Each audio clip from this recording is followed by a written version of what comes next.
Resso, age and pronouns, please. Yo. Sorry, one more time. Age and pronouns, please. 25. I guess just a he. Thank you. Which one would you disagree with? Well, honestly, I agree with almost all of them. Just the one that says that we are not protectors. So, do you not feel like maybe when you and your wife are at home and something bad happens, you should go out first to check what's going on? Sure, I would do that, but I don't think that makes men protectors based on hypothetical scenarios that just may or may not happen. So I would be wanting to know what men are doing. Like, if you're saying that's what warrants being a protector, I'd say the bar's pretty low for qualifying to being a protector. What? Yeah. Okay. Yeah. Well, I guess. What do you define protector as then? Well, I think a protector can be multiple things at once. It doesn't have to be limited to some kind of physicality situation. Yeah, so women can also protect men, of course, yeah. Agree, yeah. So would you say that working with vulnerable people is a form of protection? Working with vulnerable people? Yeah, would you say that's a form of protection? It could be, but it's not always the case, right? Sometimes it's not really great, but definitely could be. Yeah, okay. But then, so going down that route, I would say that if we look at the roles where men are in protective roles in society, they make up 9 to 10% of those protective roles, whereas women make up between 20 and 30. Yeah, and if men are protecting women, it's probably from other men, right? Well, that's a different point. I agree with that, yes. But my point actually is more that if we're looking at the protective roles in society that both men and women hold the majority in comparison to men. So even when men sort of say, well, why are men not the protectors? I would say, well, arguably by statistics, women hold more of those protective roles. You'd actually have to say women are the protectors if you want to pick one. I don't say that to either. What roles do you mean? Sorry? So what roles would you mean? Sure. So if we're looking at, so as I said, working with vulnerable people, right? So teachers, childminders, midwives, mental health practitioners, social workers, nannies, carers, those are all protective roles in society where the majority of them are held by women. Whereas men will talk about things like the military, the police force, firefighters. Firefighters, military, and police force, if you add all of those together, that equates to less than 1% of men in the UK. So that's a very small percentage of men that are in those protective roles. But then again, like you said earlier, if you're calling the police, majority of the time it's probably because a man has caused an issue. And if you're calling upon the military, then arguably it's men that have started something for the military to defend against. So men create the problems for men to protect, whereas the roles that women hold, women aren't creating the problems for those to actually be put in place. Like, women aren't doing things to children, put them into schools to protect them. Women aren't doing things to old people and then putting them in care homes to then protect them there, you know? Yes. Yeah, well then I guess I understand. Yeah, it's just about perspective, right? When you put these words on here, it just depends on, how you look at it. But the way you explain it, I'd say keep on going on, bro. Appreciate it, man. You're right. Yeah. Take care, buddy. Have a good day. Peace. Bye-bye. Luke, you're a classic example of one of the men out there that's a problem. Okay? And you know what the interesting thing is? You never get women in here coming and making these comments. It's always men. So, you're just kind of proving everything for me. Men like you do the work for me. I don't really need to say much when you make those comments because you're just kind of showing yourself. I'd say next time, just put a red flag next to your name to save people the bother of finding out. Oh, Dot. Yeah, men aren't panders to women. Men actually pander to men. So that was a good attempt again, but yeah. Mark, age and pronouns, please. You're a self-hating man because you want some girls, but... Okay, so I don't know if you know how these lives work, but this isn't it, right? So let's not get triggered. If you want a proper conversation, let's have one. No one will want... If you want a proper conversation, let's have one. So do you want a proper conversation? Or do you want to just... Yes. You do, yeah? Okay, so what's your age and pronouns, please? I'm 20, and I am male. And your pronouns? He, him. Thank you. Which of the prompts do you disagree with? Every year, every men are not protectors. And so, first of all, you're a man yourself, but you want some girls, so you No, hate your own self. no. Okay, girls are children. We don't do that here. Yeah, shouldn't do that anywhere. So don't talk about what I want. You don't know me. What Yeah? I mean by girls, right? I mean also women. Don't tell me what I want and what I'm doing here. If you disagree with one of the prompts, let's talk about it. Let's have an adult conversation because I'm assuming you're an Actually, adult. men are protectors. Okay, give me a woman protecting itself without needing a man. You can find almost every situation a man has to be here, coming in. Secondly, you just want some woman. That's it. Oh, you've done it again. So you hate your own self. I'm going to have to mute you every time you say that because I told you we're not here to talk about what I want because that's just you assuming. Okay, that's not what we're here for. Right? If you disagree, that's fine. But for the third time, let's talk like adults because I uphold gender norms. I think we should have a traditional family, not degeneracy. That's why. Sure you do. Okay, you say it brings more harm. Okay, let's talk about it. Now let me. You say something about harming. Hey, can you explain to me how men protect where it's not men causing the harm in the first place? Yeah, first of all, most harm, if we talk about animal harm, which animals attack women, women can't defend themselves. They need a man to defend them. That's why there was. Okay, so you're absolutely right. Just bear with me 1 second. Joe, can you just let me know the last time an animal attacked you? Maybe my cat. Maybe your cat. Did you need me there to protect you from that, by the way? Not really. No, you were okay without me? Yeah. Okay, perfect. Have you ever been attacked by any other animals in the last 10 years? No. No. Okay, perfect. I just want to clarify with the guest. So Mark, I know that's anecdotal, but I'm sure I'm saying for the majority of Okay, women. when a bear attacks a woman, who do you think is more? It's better to fight a bear. Tell me. Did you say a bear? Perfect. Bear with me Who's more? That's fine. I appreciate your question. I'll find out. Joe, how likely are you to come in contact with a bear? Unless I go to the zoo, 0. Perfect. Okay, so Mark, can you give me something maybe that's a bit more realistic? Yeah, because you don't go outside with your girlfriend. You love low testosterone. No, I'm sorry, Joe. Can you just give me more testosterone when I need it, please? Thank you, because she's holding it all right. Anyways, gender norms are better. Where are women being attacked by all these animals that you speak of? Okay, anyways, and let me talk now. Let me talk. The gender norms bring more harm. Why is suicide rate higher than in the 50s? Answer my question. Why is suicide more high? Okay, self-unaliving. You can't say that word, obviously you will get dropped. Why is self-unaliving more than the 50s where they had gender norms? Why? If it brings harm, okay, good. But then we have unaliving stats that are more in liberal societies than even in countries that have war. Okay, so as I was saying, can you tell me where all these animals are that are harming women, please? Yeah, there are a lot of animals. Wait, do you think that animals don't hurt? Do you know how many animal incidents happen in the world? Yes or no? Like, no, can you tell me? You obviously know, so can you tell me? Yeah. There's hundreds of incidents with animals.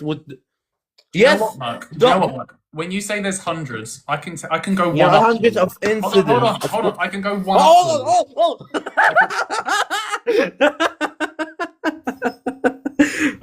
Let me talk. Look, you have so long to. One up from you. You say there's hundreds of animals harming women. There's thousands of men doing that to women. Okay, good. And then the men are the ones who protect them and kill the men that try. Obviously not, because men are harming women more than animals. Yeah, okay, then who are the ones defending them? Tell me. Who are the ones defending them? No. You brought two women. Okay, let's go to that subject. You got cooked yourself. Now you're right. Okay. I don't. The subject. Let's go to the subject. Stop unmuting yourself because you're being a bit. Well, we'll leave it there. Again, if more men are harming women than animals, then that means the men aren't protecting because the men are harming. Do you see how? They're the ones going against these men. They're the ones fighting these men. Meanwhile, statistically, if women are being harmed, why are you muting me? You gay little. Oh! You went down the homophobic route. We're gonna have to drop you now because of that. But Joe might not have. Joe, sorry that you had to find out that way. Oh, I have my suspicions, to be honest. Well, there you go. So those eyelashes alone. Those eyelashes, I know, right? Quay, age and pronouns, please. You seem to be. Thank you. You finally brought me up. Well, yeah, I was in the middle of the conversation, sorry. It's okay. Age and pronouns, please. Age Age, I'm 28, and I'm a man. Your pronouns? I'm a man. I don't know what pronouns means. Okay, so he, him, she, her, they, them. Well, as a man, it's yeah. I don't know until you tell me. He, him is Thank you. pronouns for male. Well, Is they're that what you pronouns- mean? They're your pronouns. They might not be someone else's. So, which point do you disagree? Okay, so go with this point. Okay, so basically men are not protectors. Oh, you want to defend the other guy as well? Goodness me. Okay. No, what do you mean the other guy? I'm talking about the prompt. What's the Yeah, prompt got that's to do what with the the other previous guy? guest was trying to say, that men are the protectors. So you're on his side. So how are men protectors, please? Okay, so if you look at society throughout, maybe in modern civilization, or as far back as we can go, men have always been the ones who have protected a community, a tribe, a nation.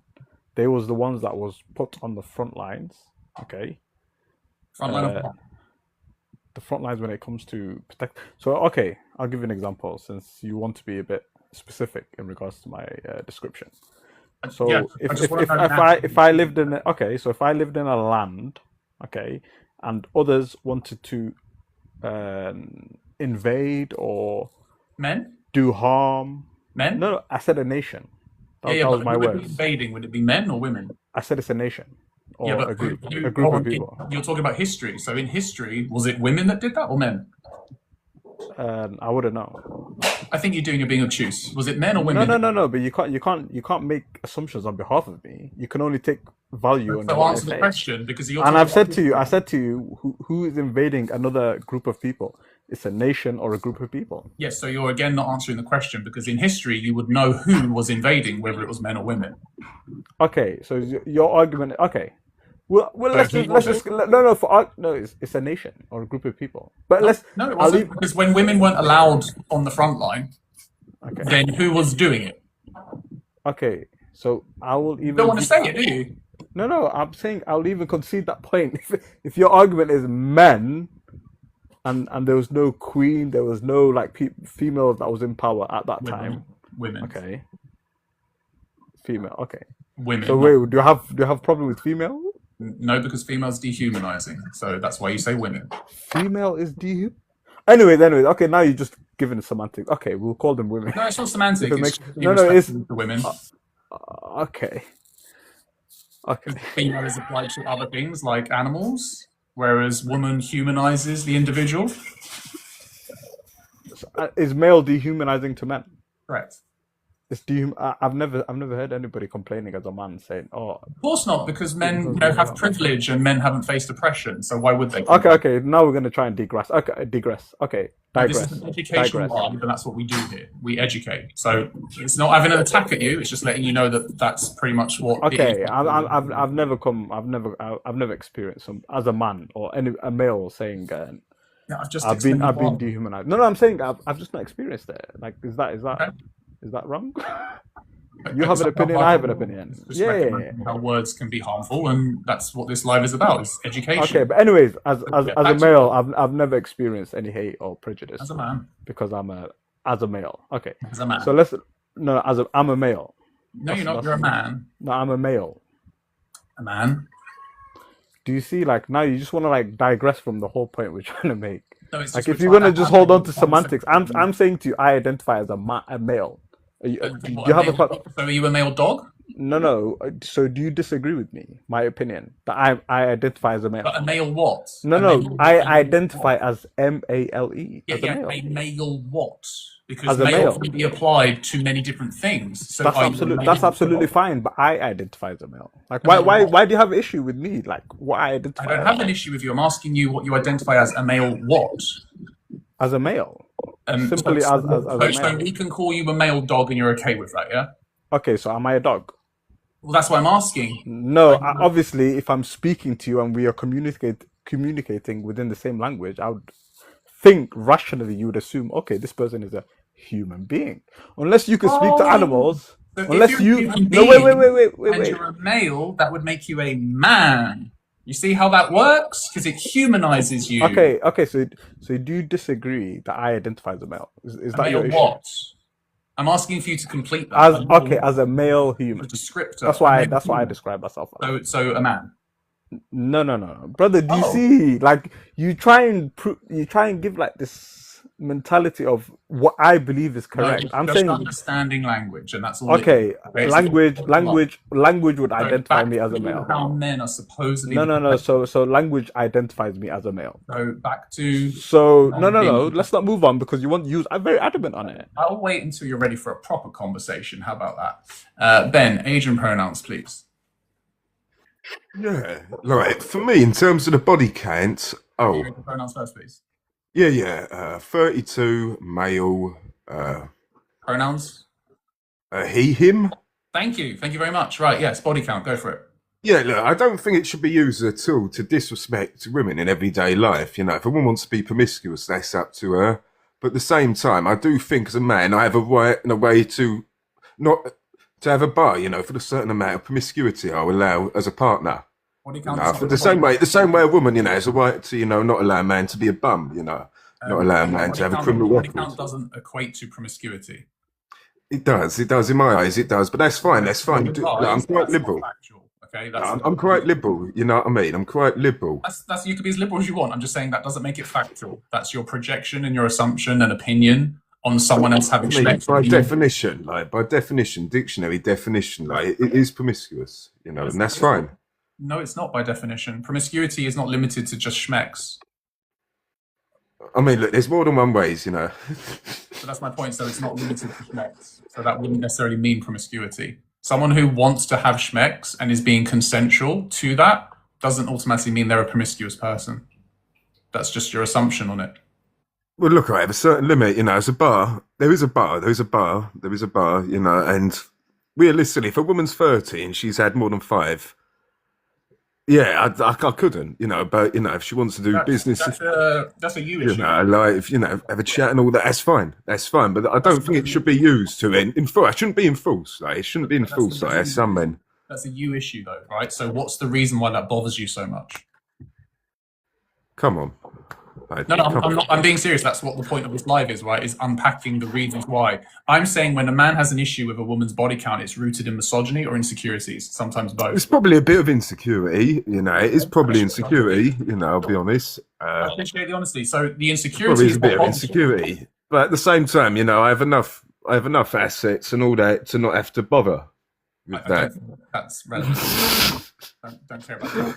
No, you know, If you have I'm an not joking. insecurity- I'm serious. No, but if you have an insecurity about it, right, that's what bothers you, not the body count. Your interpretation of the body count drives your insecurity to trigger.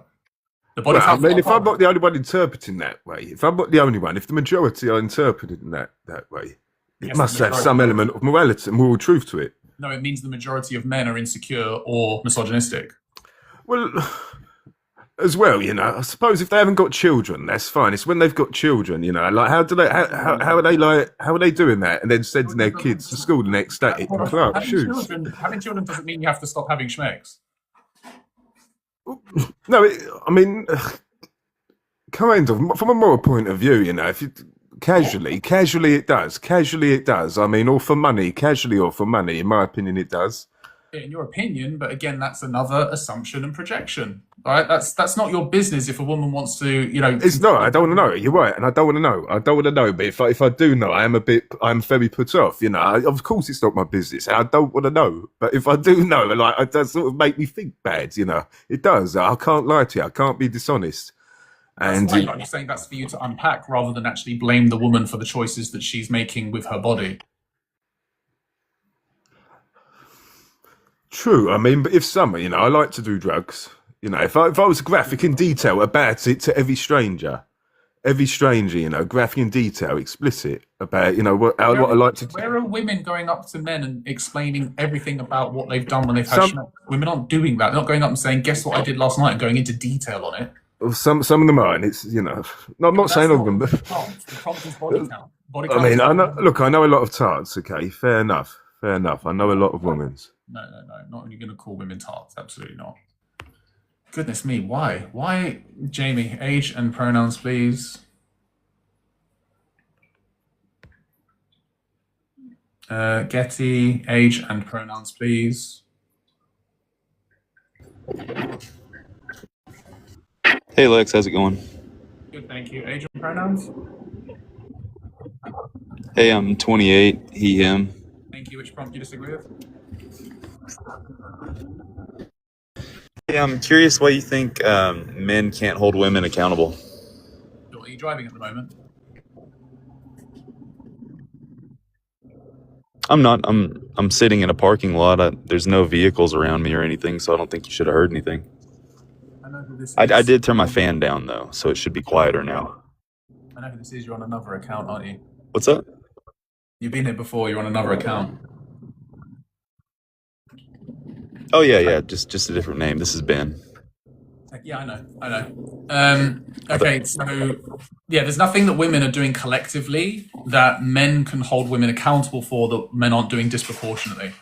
So men as the oppressors, trying to hold the oppressed accountable, it doesn't make sense.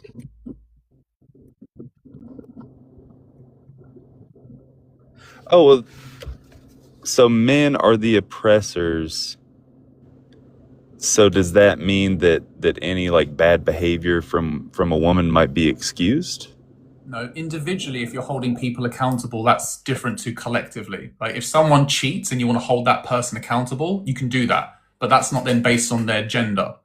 Whereas when we're talking about men collectively who uphold misogyny and need to unpack that, that's their responsibility. That's something women can hold men accountable for because it continues the oppression and continues the harm. There's nothing that women are doing collectively that is affecting men on any level that men aren't doing disproportionately to women. Okay, so it's as a collective, like one man can't just criticize all women. So what is it that all men are doing? Upholding misogyny. Upholding patriarchy. So how, like, I feel like I have an idea of what patriarchy is, just so we're on the same page. I'm assuming you don't live in the United States just because of your accent, but if you look at the United States, you would say that our political system is male dominated for representatives. You would say that all of our Fortune 500 companies are male dominated between CEOs and CFOs. Is that what you would describe as a patriarchal system? I mean, I would say that's a huge part of it, yeah. But also the fact that your president is a, convicted rapist. So we have political system and then also like Fortune 500, large, multi-billion-dollar businesses. So what needs to change for it to not become a patriarchy? And what would it look like as a result of it not being a patriarchy? Just to kind of pick your brain. I'd say a matriarchal system would be much better because it focuses on the most marginalized community and supporting that. And I would say that we need to have more representation of women. So the equity and equality, women's biggest form of oppression is gender-based violence. So the statistics on that needs to drop massively. So there's a lot there that needs to change. That has to start through education. That has to start with parenting. I think like when you don't necessarily have that direct form of power, i.e. you're not someone who is, in a position of changing laws and rights, then in your close proximity, you have to look at what you can do. So holding your friends accountable, the way that you raise your children, fighting for the ways in which your education system changes for the students and children that are going to be the next generation. Those are things that can be done in immediate proximity. So everybody can contribute and try to make a change if they want to, but a lot of men operate in male privilege and don't feel they need to because they benefit from the system currently, especially in comparison to women.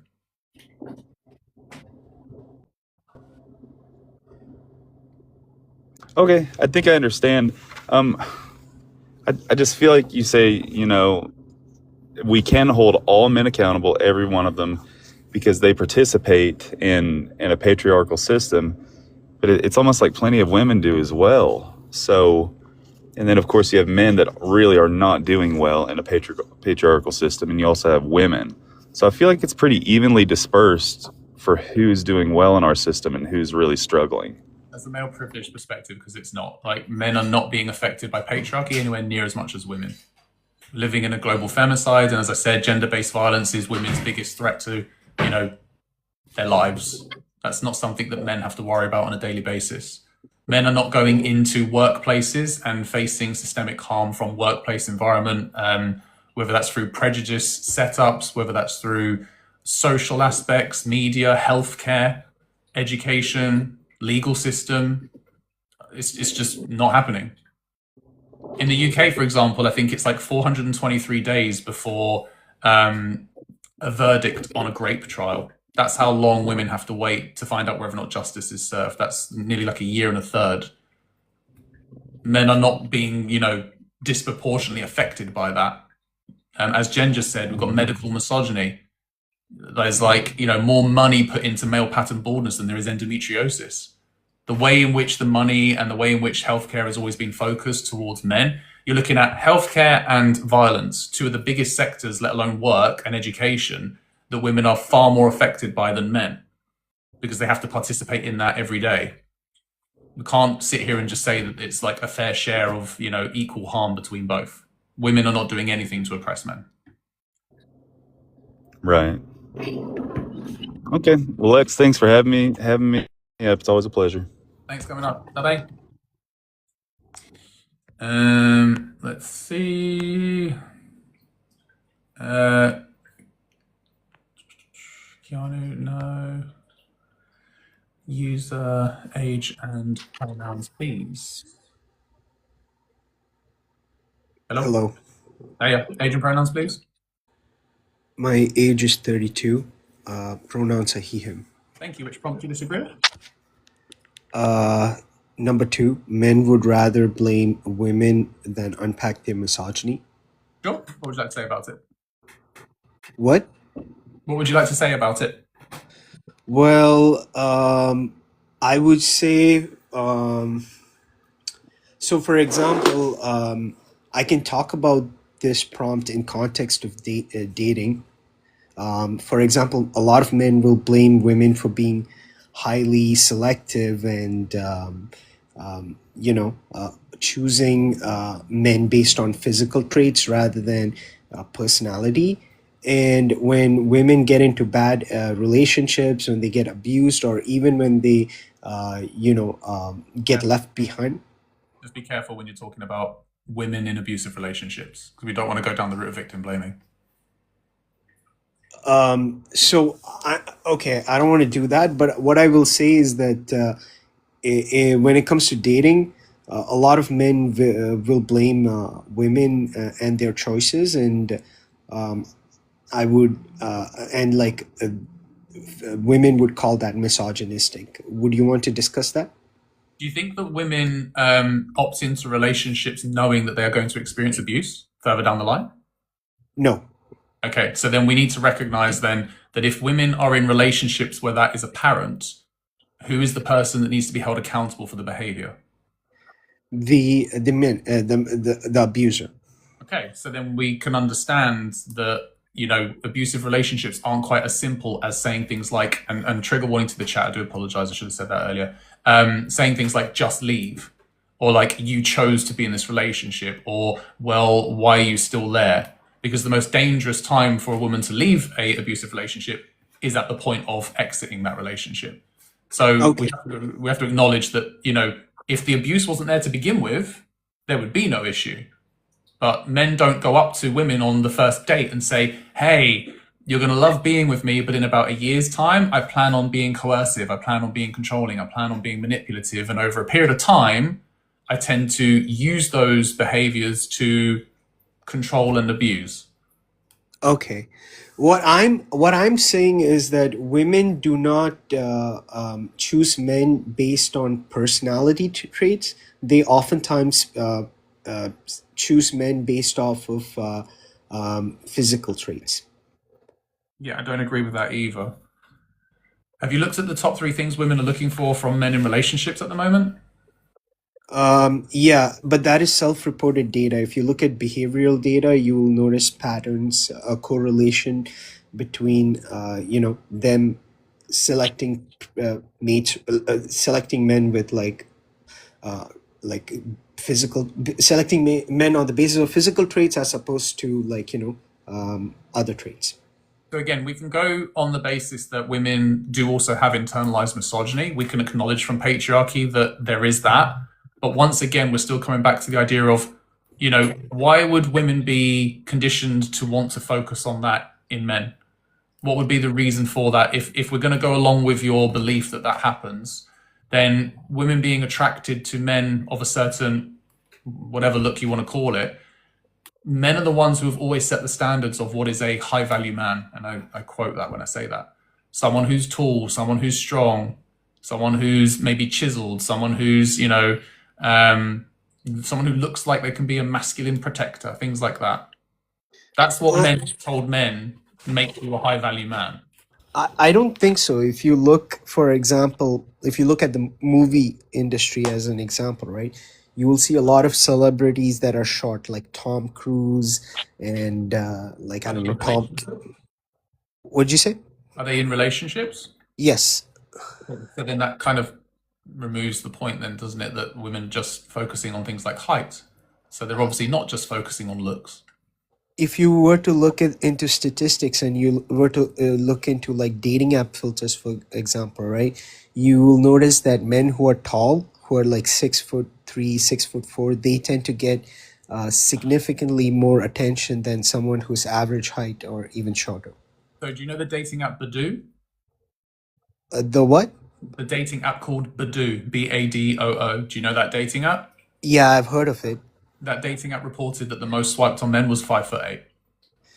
Oh yeah, but wasn't that in 2015? I think it's a really old statistic. I think it was that long ago.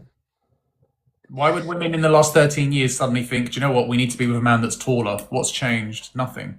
I think in social media there has been a lot of polarization, like, women attacking men, and a lot of like toxicity coming from that side. And one of the ways women have fought against men on social media is by promoting heightism.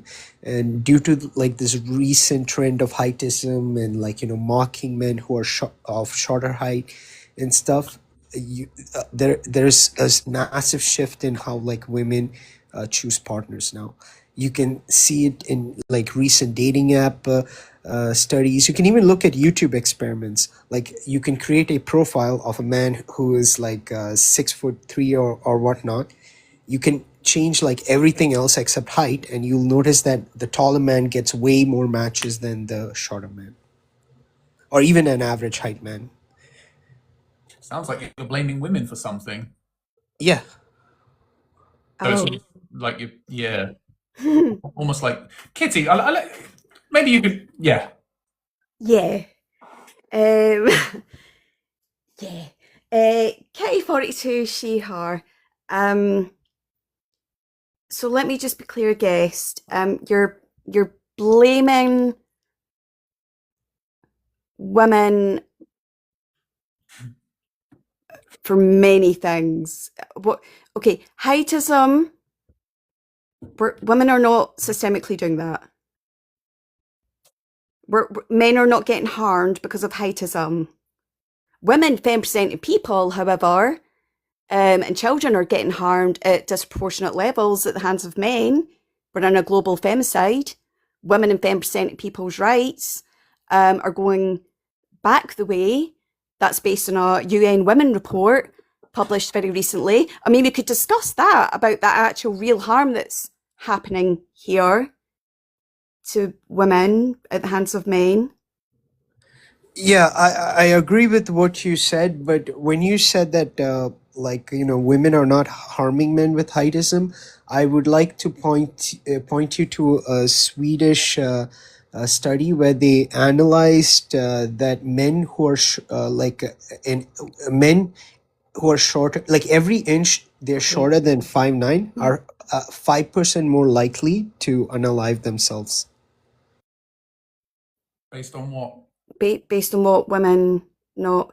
Do you know what? We've got some amazing research experts here who absolutely love to read an academic paper. Would you like to drop the title or the link to that source in the chat, please? And we have wonderful people who can look that over. Yes, I'll do that right now. It'll take me like a couple of minutes to look it up and send it to you, but I'll definitely do that. Yeah, fantastic. We've got our wonderful mod, Legal Lizzie Lulu's ready to go for that one. I think she'll thoroughly enjoy reading that. So the thing is, again, we're looking at systemic levels, and I'm really struggling. Again, I've not seen that paper, so I don't know the sample size that was used, but I don't think, again, systemically, likely on the sample size of the very few papers that do exist about heightism in regards to harm to men, that it's causing disproportionate levels of harm to them based on women's attraction. Can I try another route as well? Go for it. I would love to hear another route. Yeah, user. Can you explain to me why you think women are attracted to tall men? Like, where would they have got the idea from of that? Like, why is that? It could be like a natural instinctual thing. No, we can't say that preferences are natural or instinctual. What do you think about men having preferences for, let's say, breast size or having like a voluptuous body, like a curvy body and stuff? Do you think that Objectifying. that? That's called objectifying. Yeah. I'm confused. Isn't it similar to having a height preference? See, this is the thing. A lot of these preferences, particularly connected to physical appearance, are heavily influenced by beauty standards, which have shifted and evolved over time. And these beauty standards have been set by men. How would you say that? Like, why would you say that? I'm kind of curious. Because of a significant number of sociological studies which tell us otherwise, because media outlets are predominantly run by wealthy, white, cishet men who push these standards to profit from. And also living in a patriarchy. I can't remember who it was. I don't think Charlotte's here at the moment, but there was this. I think it was like a superhero character, and it's this woman who does this pose where she twists her back to the point where you can see front and back, and it's almost like if you tried to do that in real life, you'd almost break your back. I don't know if it's called the broke back pose or something like that. I can't remember. Wonder Woman, Staples, thank you. So there's a famous picture where she's posing in a way where she is like twisting her whole body to the side so you can see both, to accentuate both parts of her body, right? That's how these characters get depicted. Jessica Rabbit, for example, as well. Is to focus and enhance certain body parts to try and give off a message of what makes a woman more attractive or what you should focus on. It's literally objectifying women. It's been done everywhere. And so sorry, Lex, I'm being so rude interrupting. You continue. No, it's fine, honestly. I was just going to say, like, where have we seen women doing this about men? Where have we seen women creating, certain comics or movies or pictures that are pushing that out from the beginning? If you look at the romance, if you look into romance novels, a lot of them are written by women. They did a study. Wait, hold on. How old are these novels? I'm talking about years ago. What are you talking about? Are you talking about recently? Yes. Yeah, I'm literally saying, like, you want to look at where it comes from. We want the roots. We're talking about the roots of how this all started in the ways that women are portrayed in society. So you need to go years back in thinking about the ways in which women's bodies have always been objectified. And the harm that that's caused significantly to women. I could go down the route of discussing things like eating disorders and things like that, the prevalence related to that, but I'm not going to. But that's due to the patriarchal beauty standards that have been set by men. I found the study, by the way.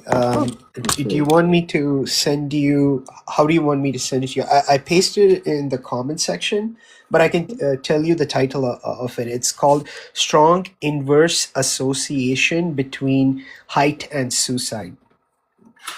Okay. Swedish men. Have you got the year of the study? It's 2005. Oh.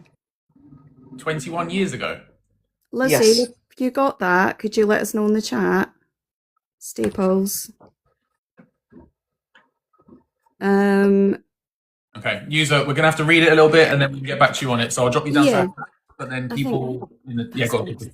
Yeah, no, all I'm going to say is this. I could add a different angle, shall we say, into this because I'm bisexual. So again, I'm attracted to all genders. I'm attracted to 10% of people. I'm attracted to women. I'm attracted to men. And what I'm attracted to and these individuals vary. I'm not, and I can't say height is a significant factor in either. Emotional intelligence, kindness, respect, good sense of humour, absolutely. Shared interests, 100%.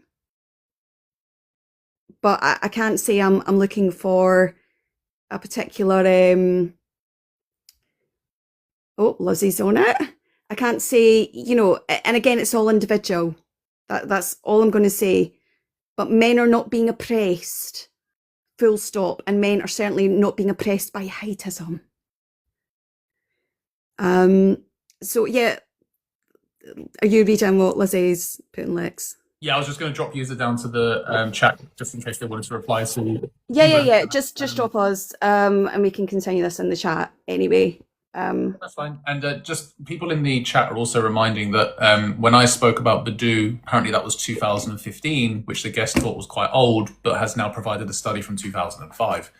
So, yeah, I mean, I think Kitty talks a lot about consistency with things. So just want to keep that going. You just want to keep the consistency going. We love the consistency. Anyway, let's be consistent with our education. Let's go on. Thanks, Kitty. Appreciate it. Bye. Bye-bye. Thank you, Lizzie, and other people that are reading the study. Yes, I think you the real. Hello, age and pronouns, please. Hi, I'm Ryan. I am 26 years old. He, him. Thank you. Which prompt do you disagree with? Just to say hi, Lex. I hope you're having a good day. I kind of disagree with the idea that men are not protectors, but I think it's not in the way you might be expecting. Okay. I think that some of the language that you're using makes me think of sort of these collectivist terms that we might use in terms of, say, men as a class and women as a class. And I think that that's very helpful for understanding these ideas and what you're trying to say about how women are oppressed by men on a societal level. But I do also think if you're attempting to de-radicalize men, you also need to be able to speak as individualistics and talk about what a good man might look like and how a good man could be a protector. And similarly, when you say men can't hold women accountable, this again sounds a lot like these sort of collectivist terms where we're talking about men as a class and women as a class. But it could be possible that an individual man could hold an individual woman accountable if their behavior is uncomfortable. I think that while what you're saying and doing here is important, I think for the real purpose of de-radicalization, you also have to have this individualistic lens in order to explain really what you're trying to say to these guys. Because you're bringing them on and they're saying nonsense, frankly. But it's important to also then have that lens of like, this is a reconstruction of what a good man might look like if we were to have better standards for men, for instance. Okay, so if we're going to talk about it on an individual level, let me pose a hypothetical to you that's actually quite common, happens a lot. Ready. A woman's walking down the street, it's late at night, no one's around, and a man's walking towards her. All right, who's going to feel more uncomfortable in that situation, him or her? Certainly her, yeah. Okay, how is she going to know whether he is a good man? There is no reveal there. Yeah, I understand. So that's kind of the point that's being made, right? Is there is no descriptor that you could write down that would demonstrate what a good man looks like or what a good man sounds like. Because when we had the previous guest on, we already recognized that he was trying to push the narrative that a woman being in a relationship where it ends up being abusive is this whole like route of pick better, right? That's where it was kind of heading, and why I wanted to try and nip that. And I completely agree with you, and I have no disagreement there. My contention is that there should be some reconstruction of masculinity in its positive ideals in the idea of men as a protector. I think that is one way that it can be. I don't really believe in masculinity or femininity as a concept anyway. Okay. There's nothing you can do yourself that would make you more masculine. Like if you try and think of anything, it would I don't know not if I agree with that either. I think one example of just one thing that you could work on that makes you more masculine, that factually makes you more masculine. Well, when we're talking about societal constructs, there is no going to be factual basis. It's something that we agree on as a society. Right, but then if we agree on something as a society, as a majority, but that ends up upholding oppression, does that mean it's okay? Or does that mean that's something to unpack because it has negative impacts overall? It should certainly be unpacked and reconsidered. But then there must also be that reconstruction, I believe, at the end, in order to allow people that aren't as involved in the conversation as you and me to follow some core understanding of what it means to be themselves. If you're trying to deconstruct something so intrinsic to people's identity as masculinity without any reconstruction at the end of it, I think that that's a disservice to your effort at trying to de-radicalize men. The reconstruction is getting people to understand that it's individuality, not masculinity. So let's say that someone thinks that being more confident makes you more masculine. It's letting them know it doesn't, it just makes you more confident.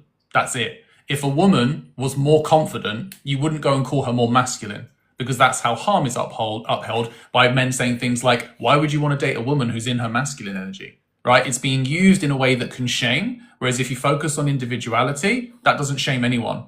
If for me, what makes me more of a man, in my opinion, is being more confident, fine. But if you start pushing that onto other people, that makes you more masculine, you're now associating certain characteristics and personality attributes that don't literally make you that more. So that's why when it gets used as a way to harm the other side of the gender, if you're talking about men versus women, I'm saying, like, how many times do we hear men say, you don't want a woman who's assertive, you don't want a woman who's bossy, because why would I want to come home to that? And it's like, hold on a minute. If a woman has a job where she's maybe a CEO or a manager, she's going to need to be assertive. That's a skill that she's had to learn to be able to fulfill that role effectively. If that also then follows into social dynamics where conversations come up and a woman is going to be assertive in that, just because men don't like it because they think that's what men should be like, doesn't make her more masculine. It doesn't make you more emasculated.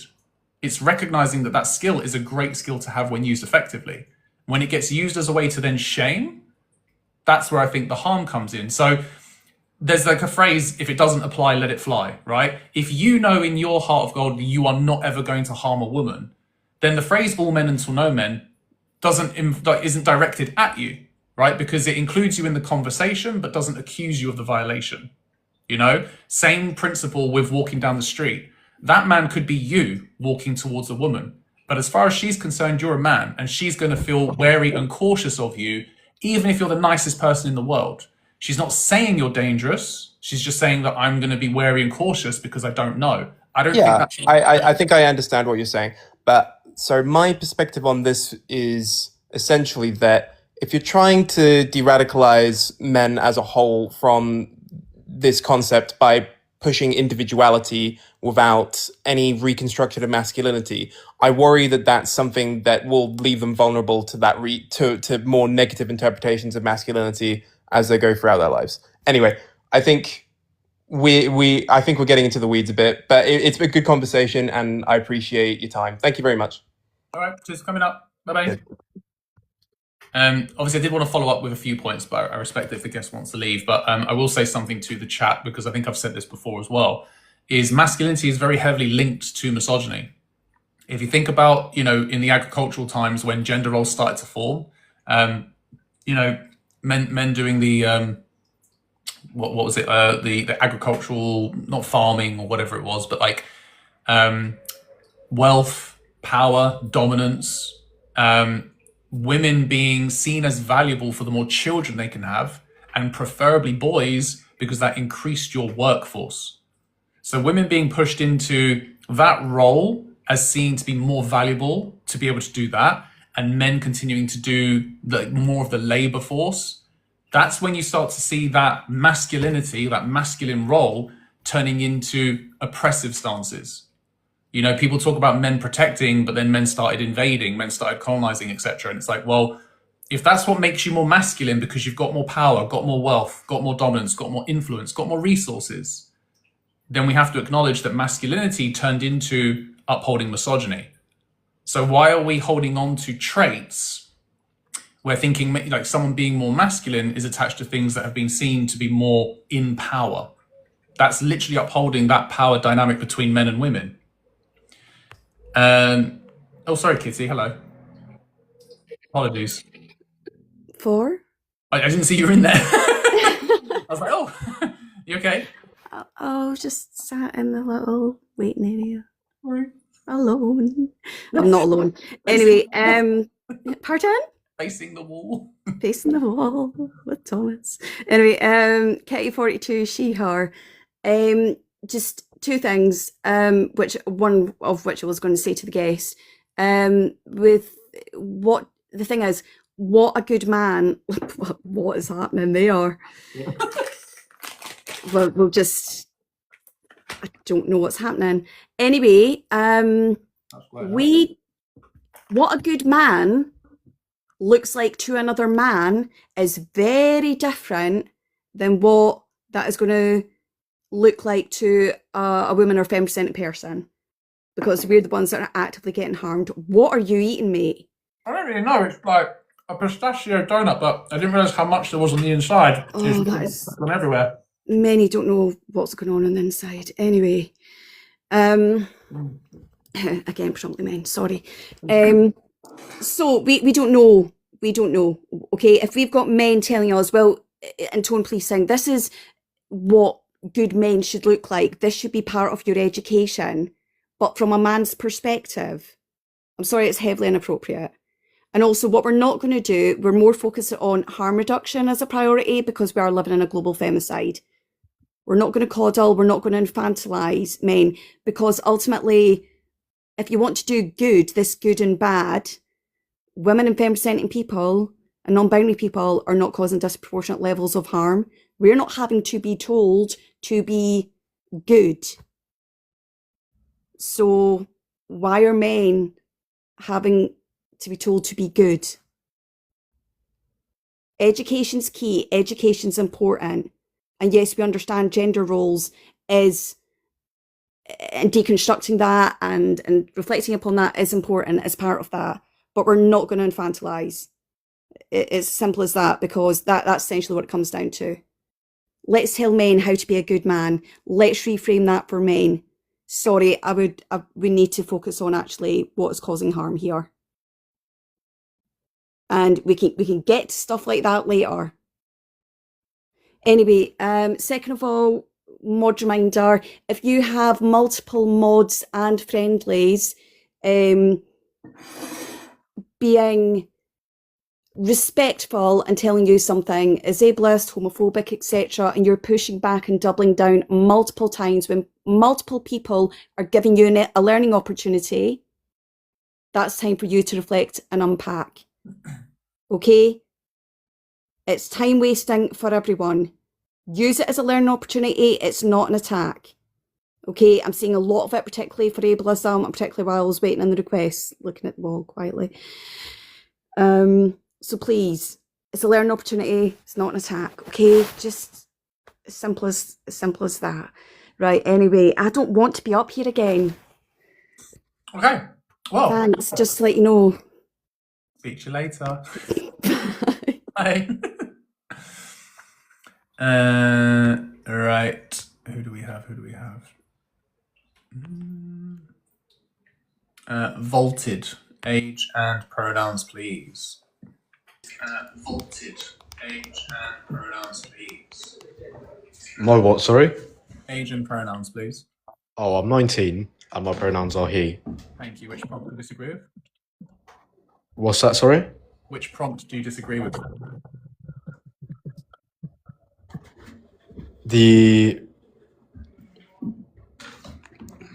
Oh, which one was it? Oh, there it is. Body count doesn't matter. Okay, what do you want to say about it?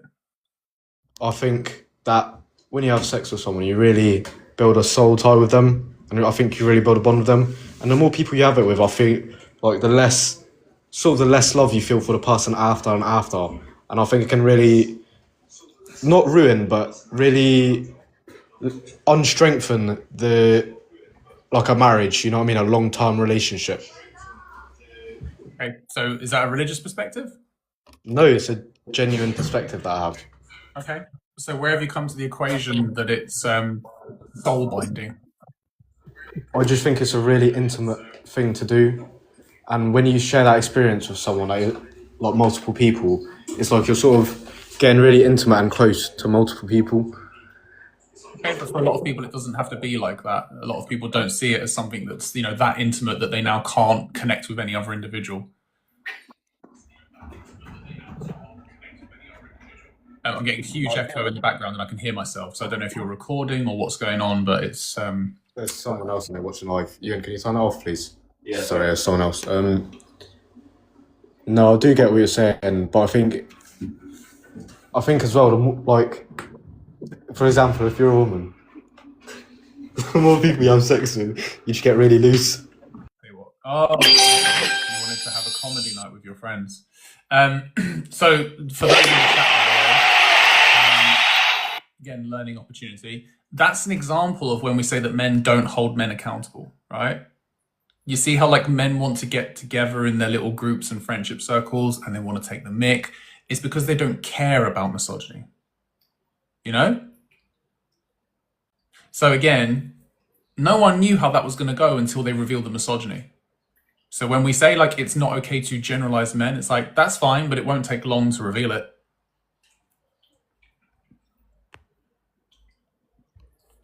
Pezza, age and pronouns, please. 35 and he, him. My question, I personally just want to say I agree with probably 95% of what you're saying. My query came when you talked about, it was when you were speaking to the gentleman who was using a different account, I think it was called Ben, about the patriarchal society, specifically in business and work, in the work environment. And you said that, I think you said exactly that men aren't affected by the patriarchal society negatively. You just said you could walk into any workplace and they wouldn't be negatively affected. Was that right? As in, men don't face any systemic harm from workplace environments, whereas women do.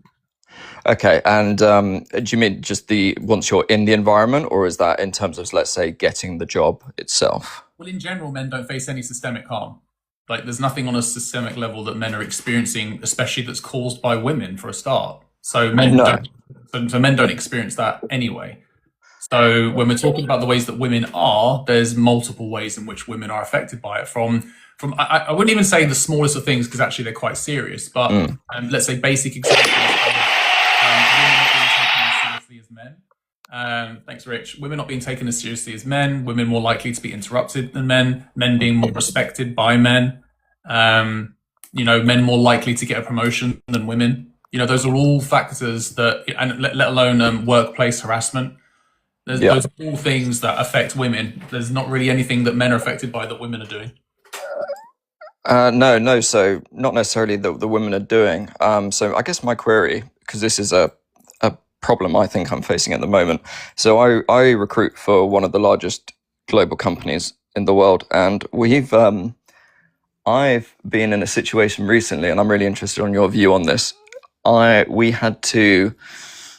was for a technical job, and so the candidates do a technical test as well as the interview, and we had a male score much higher than, it was down to two candidates left, a male and a female, and we had a male who scored much higher on both on both the technical test and the interview. However, the woman ended up being offered the job, and the reason we were given was we're being pressurized into bringing the balance of men and women to equal within the company. So therefore, a better candidate in this particular instance, a male, was rejected for that reason. And I just wanted to see, do you agree with that in terms of the best way to destroy the patriarchal society and get 50-50 at all the levels from junior right up to CEO level? Well, no, because I would, like I said, a lot of people in the chat are echoing the same thing. I would assume that's illegal. Well, it's happening. Okay. Yeah. I mean, that's not systemic, but I would Sorry, say can that you just define systemic for me? Because my vocab's not great. a system in which men hold the most power and dominance through, Sure. legal rights, laws, societal, as a very, basic definition. But Yeah. again, so if you are that firm that it's happening, then as I said, that's, as far as I'm aware and what other people are aware, that's illegal. If that's Okay. going on, then I would say you might need to take that higher up. Yeah, for sure. No, so that's number one. And the second one was a bit more. Sorry? Who's quite a famous feminist who wrote a book called The Will to Change Men, Masculinity and Love, where she specifically talks about how patriarchy damages boys and men, like emotionally, on a number of levels. So, boys are taught to suppress vulnerability. Men are taught that showing sadness or fear makes them weak. But do you believe, is your argument that that's come from men specifically, as opposed to 100%. Yeah. It's patriarchy that's taught men that. Yeah.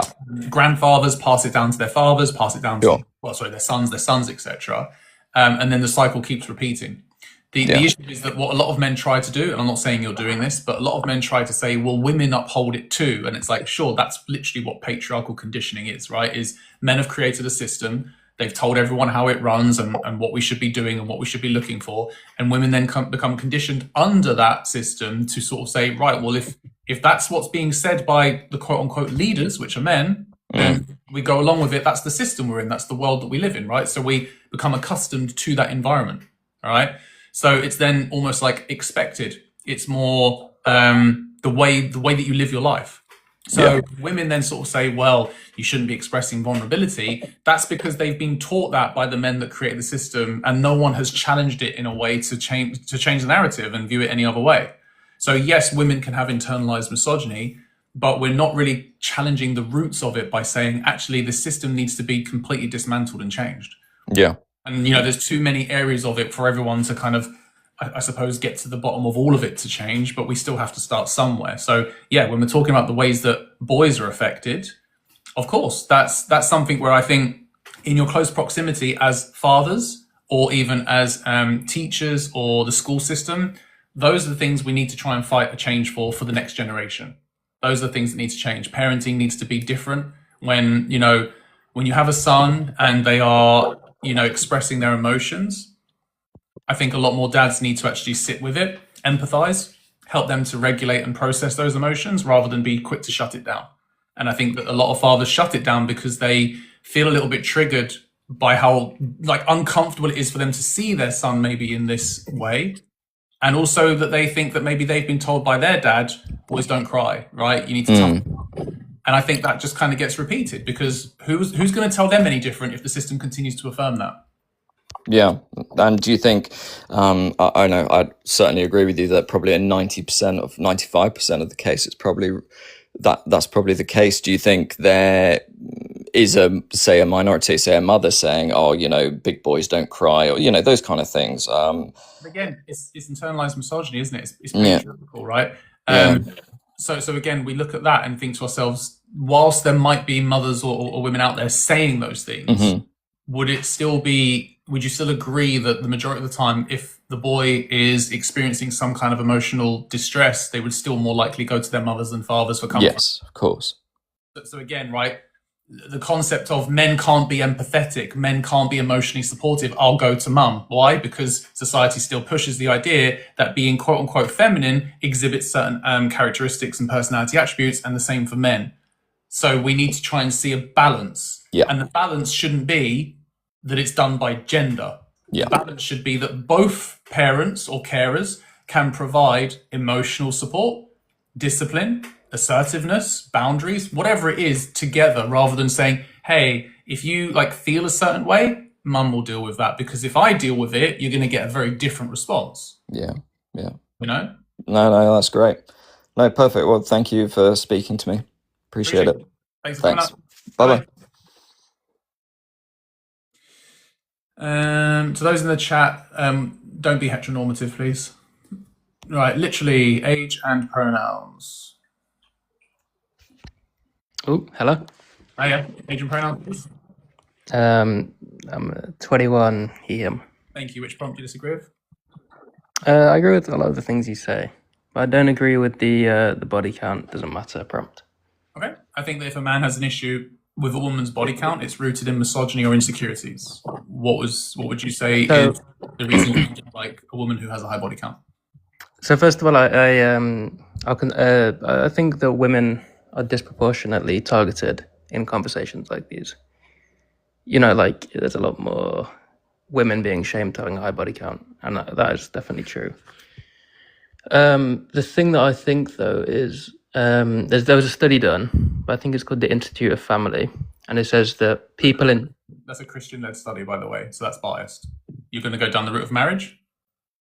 well, I was just going to say that the higher the number of sexual partners, the higher like infidelity, basically. Oh, okay, infidelity, fine. Yeah, Yeah. so that's So correlation, not causation. What do you mean? Sorry.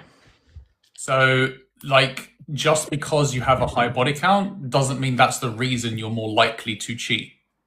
Like, cheating is not because you've had more schmecks. Cheating is a choice that you choose to make, because someone could have a body count of 20, but they've never been in a relationship before. Does that mean they're as likely to cheat as someone who's been in one relationship and already cheated?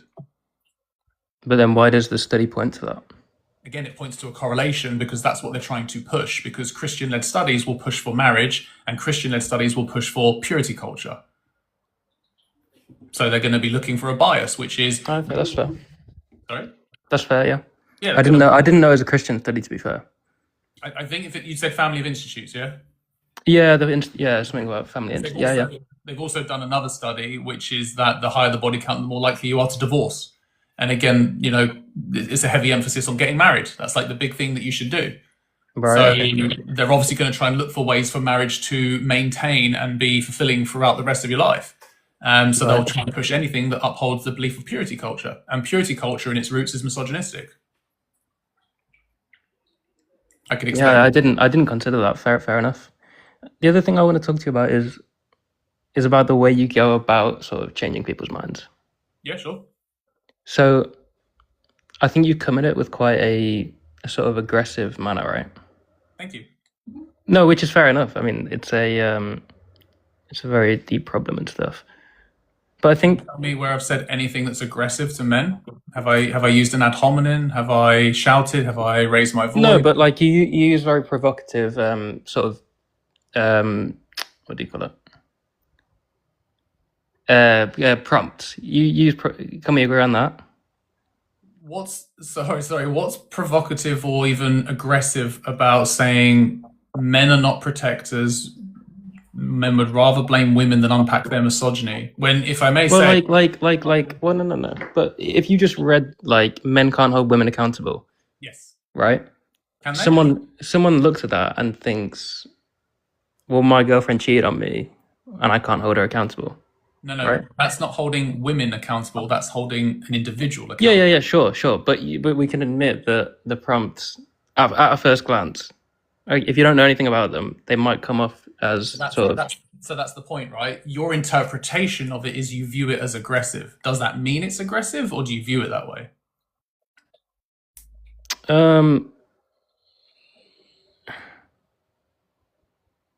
Yeah, fair enough.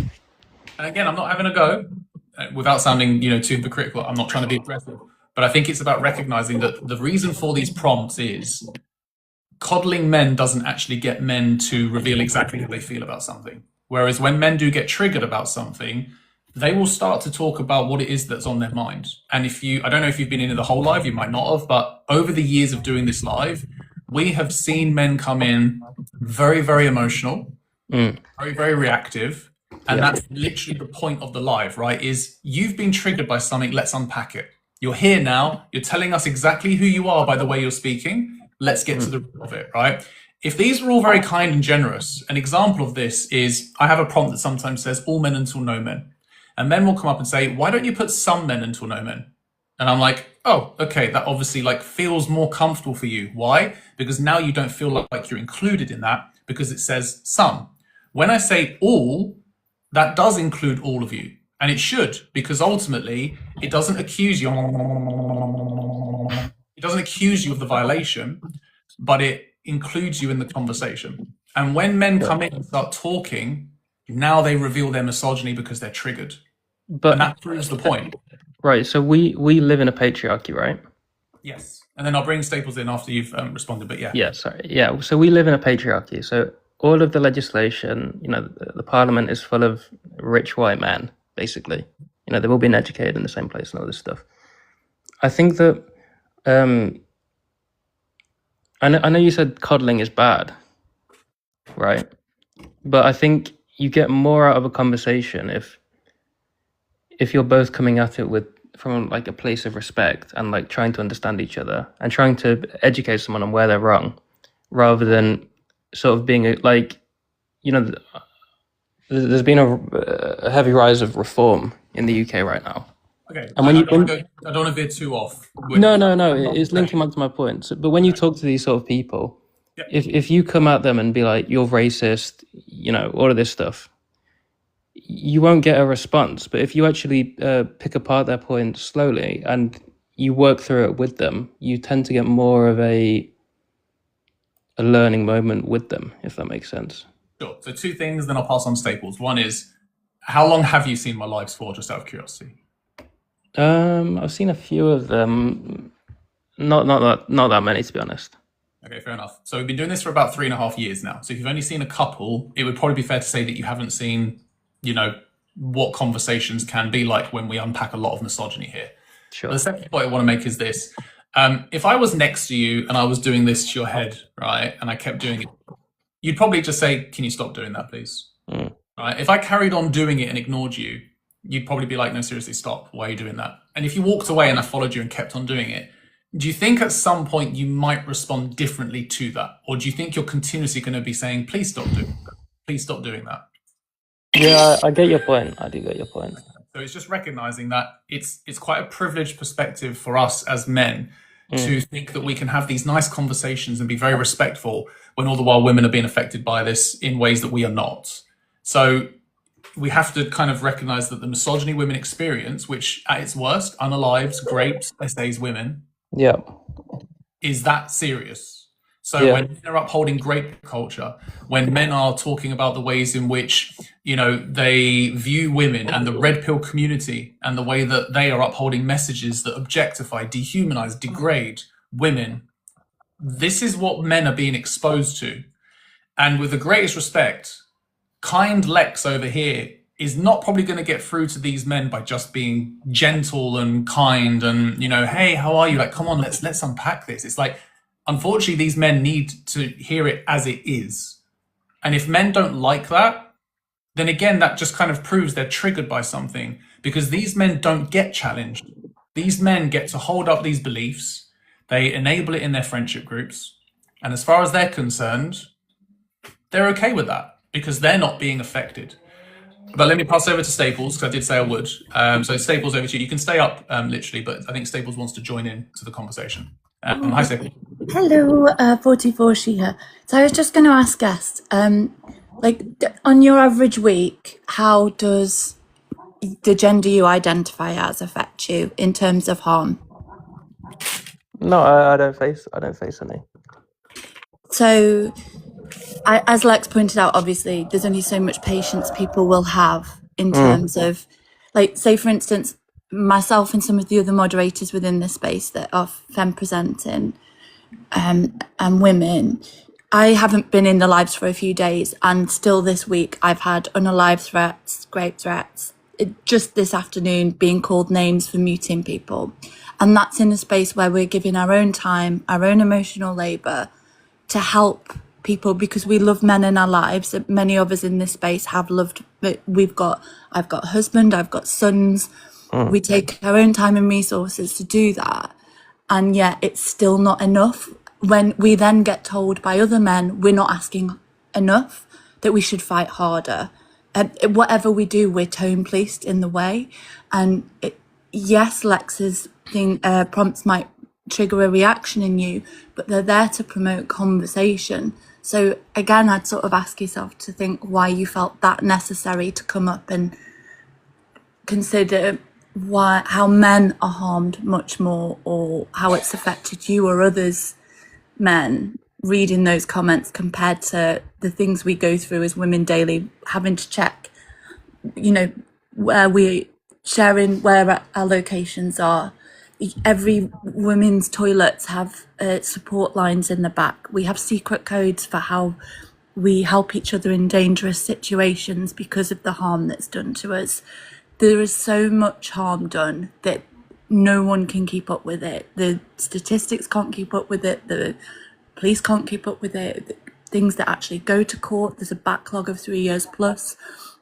So we don't even get justice. So I'm just sort of, rather than perhaps think about that, perhaps think about solutions and how we can add to it.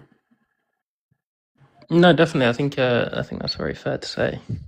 And I'd encourage you, you said you'd been here before, I'd really encourage you, I think if you see how the men interact differently between Lex and myself, Lex will get called names himself for being too soft in this. Like, he will get constantly insulted and berated, asking how he wants to be picked, or they're not going to let you hit that bro and stuff like that.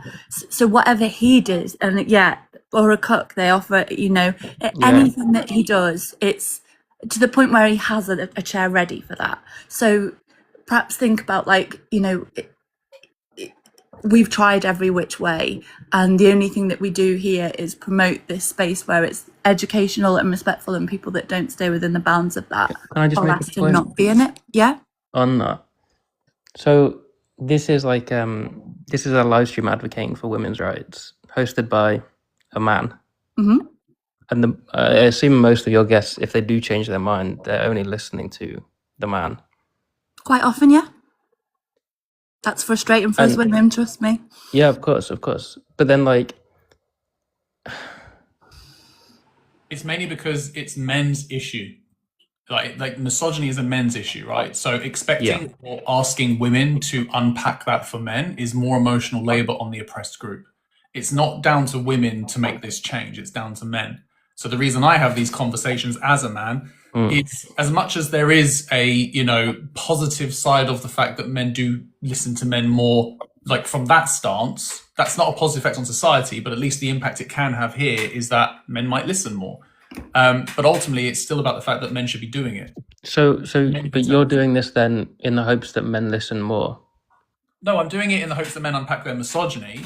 Yeah. But in the same breath, I know that it can be powerful to have a man talking about that, because that's also what I advocate for. So seeing the amount of men that have come in and changed their minds over weeks or even months. I've had men come in here who said, you know what, I was in your live 4 months ago. I really didn't like you, but I have been listening, and some of them, not all, but some of them I've changed my mind on. And it's like, great. Like, hopefully that change in mindset or perspective can then be the drop in the ocean for the other people that he has in his life.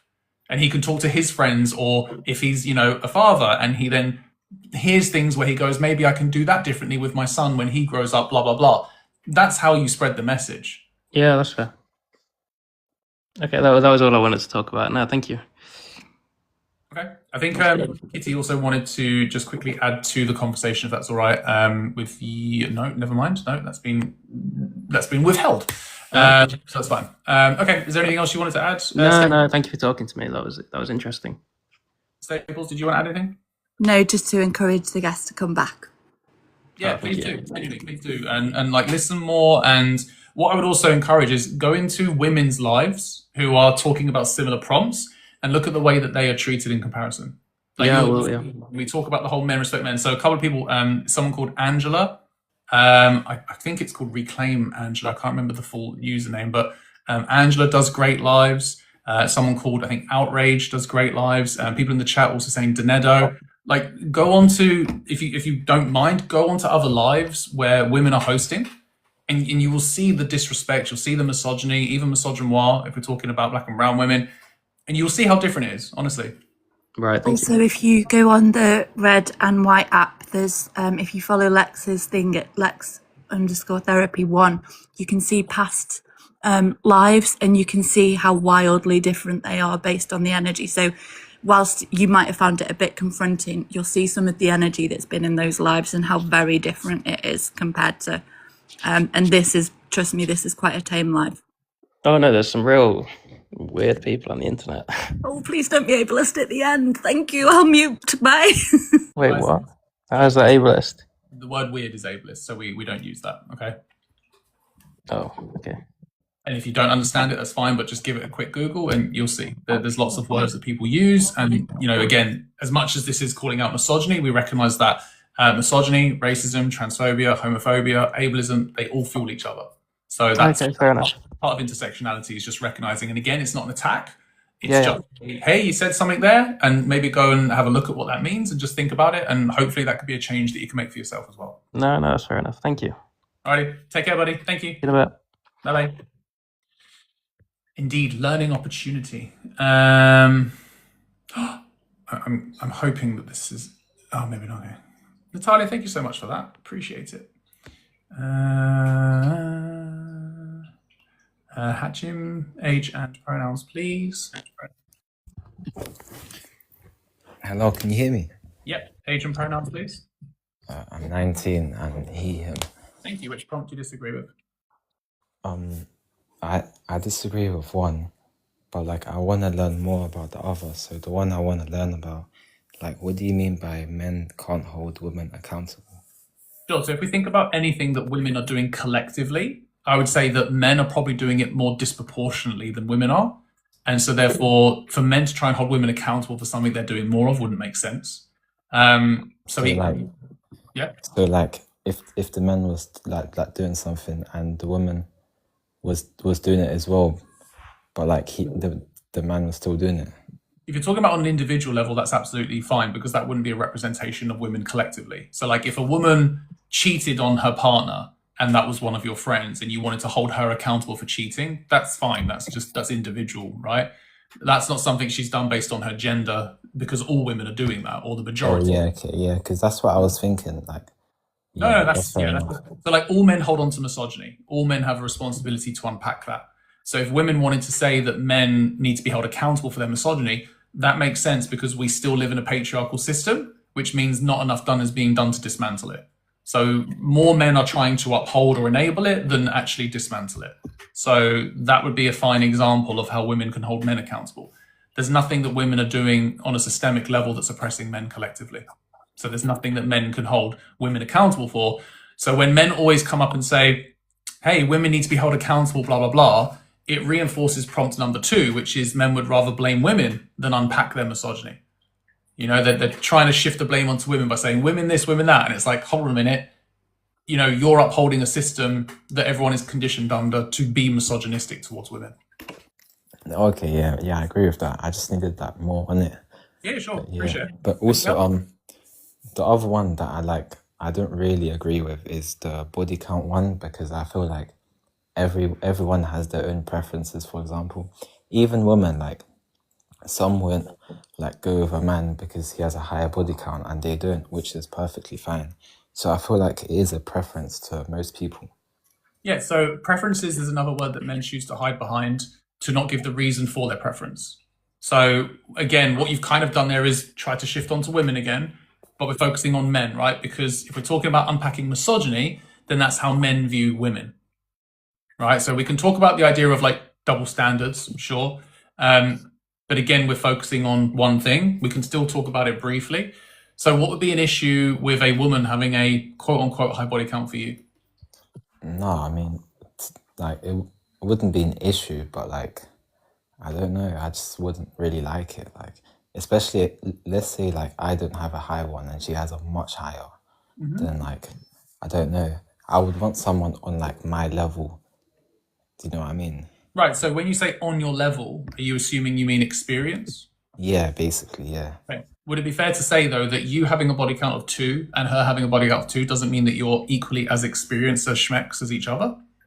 No, because, no, it honestly depends, to be honest. But like let's say, for example, like a woman, she was a prostitute back in her time, Let's say which is fine, okay. But like, like that could be like a big reason why you wouldn't want to be in a relationship with her because of her past.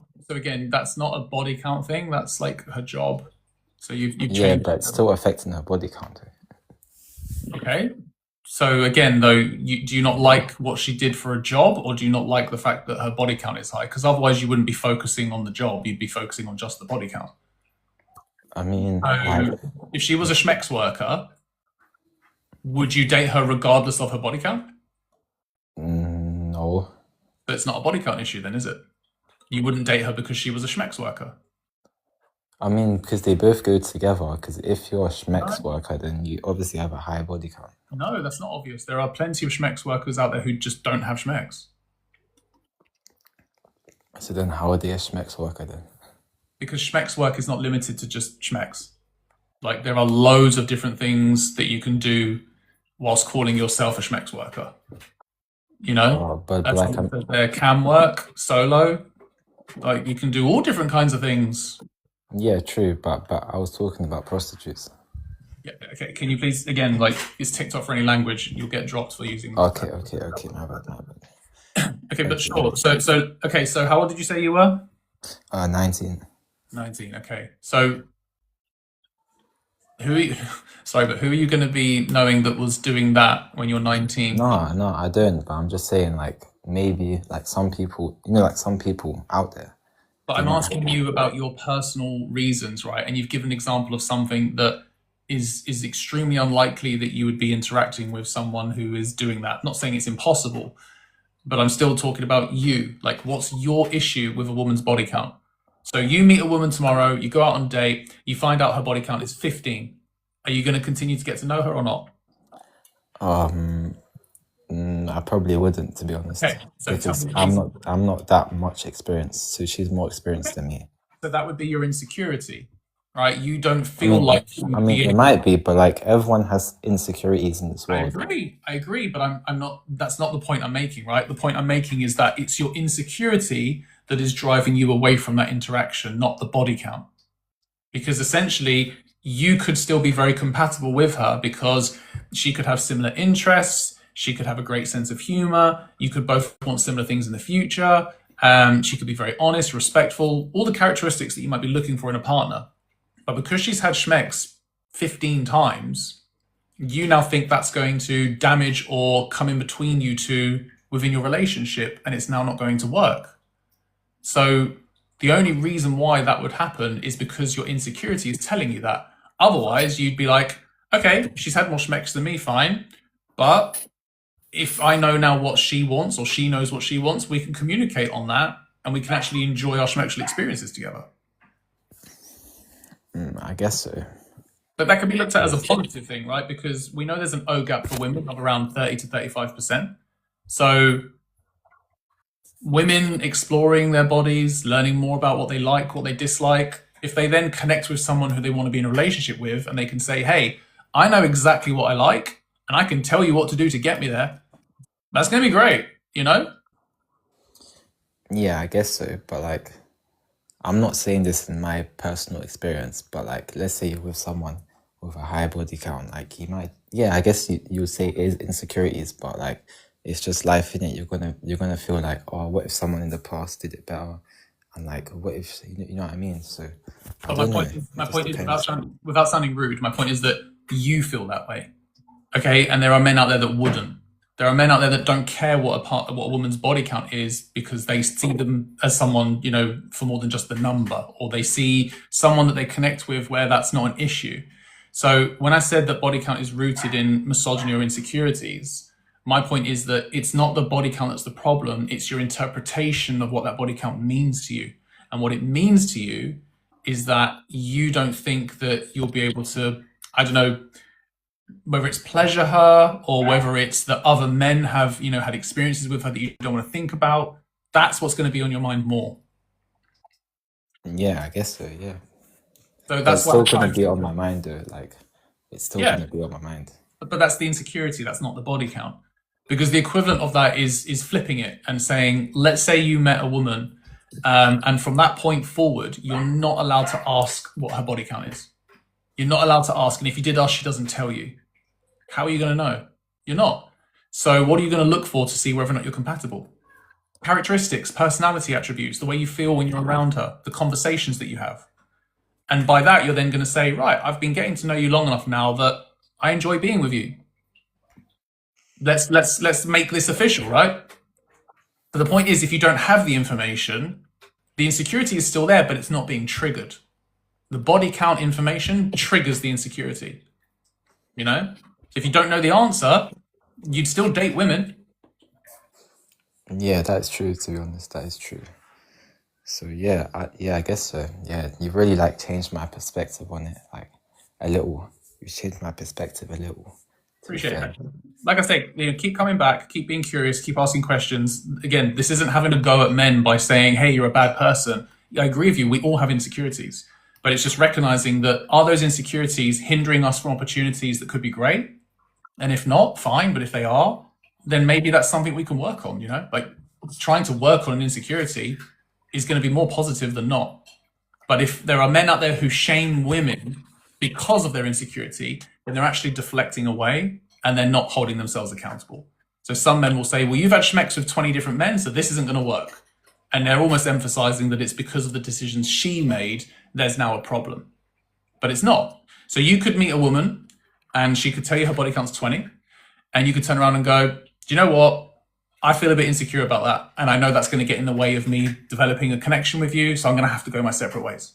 That's a respectful way of like owning your insecurity, not saying that she's the problem, and just knowing that that's not a compatible dynamic for you. And that's Yeah, fine. okay. Yeah. To be fair, like if like you just can't do it, then like you're not like what's the word? You don't like have to be with her. Do you know what I mean? Of course, and this is Yeah, it. Like, I'm not saying to men out there, even if you've got an insecurity, you should still be women with a high body count. What I'm saying is, if you know that's not going to work for you, then just own it.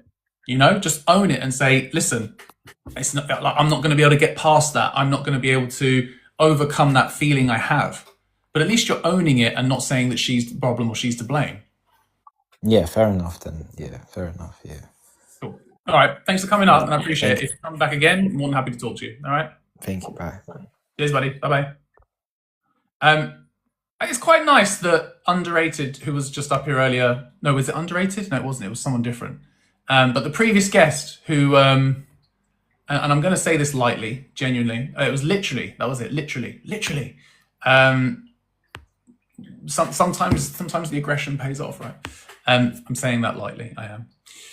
Anyway, let's go to Jack, age and pronouns, please. No, not coming up.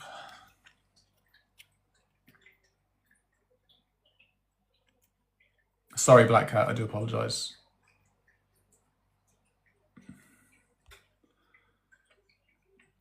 No wrestling, thank you. I agree. Why can't women do that in regard to men's height? Yeah, fine. Like, again, I don't uphold double standards on it. Body count is not the same as height because men have never faced systemic oppression for their height, whereas women have for their body count.